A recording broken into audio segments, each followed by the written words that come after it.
We have far too many deaths from overdose each year, and then beyond that, far too many hospitalizations.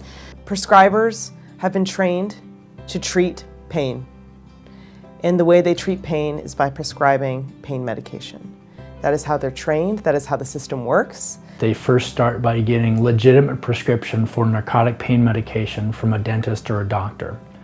After that prescription dries up, they beg or borrow it from others, and then that eventually turns into buying those pills on the street. Because the disease drives people to crime, but it's not solved by just jailing people. The police now become the front lines to address this problem, and that is a huge issue. It is not something the police signed up for. It's not what's right for these patients, for these individuals on the streets. And when it's a health issue, we ought not be talking about punishment. We ought to be talking about treatment and health. If myself or another mental health professional are not called to see somebody in the hospital or the emergency department, the cycle of use continues. They go back out, they use, and they can become ill again pretty quickly.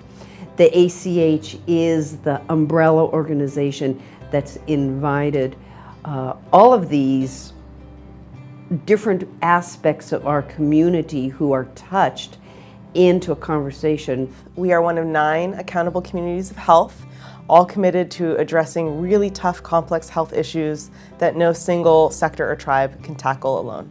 And when you look at what those issues are, this opioid crisis, this is a statewide issue, it's a national crisis. And so bringing the many partners together allows the crisis to be addressed successfully, preventing future behavioral health and health issues. We are a connected community, and in order to fix this, we need to work together. One of the recommendations that the Olympic Community of Health makes is that more primary care providers become certified to prescribe Suboxone. That would drastically help treat the people in our community who are addicted to opioids. Doctors and dentists want to do the right thing. We're not having to twist any prescriber's arm to prescribe less narcotic pain medication. Imagine what's possible when you support those kinds of collaborations, when you make them easy. I've seen a heroin addict who I saw in the hospital at least 3 or 4 times who got on Suboxone, and I stopped seeing him in the hospital. But I saw him around town and he looked good. He looked like he had a family, and then I heard he had a job. That's why I do it. That's why we do it. And that's what can be done.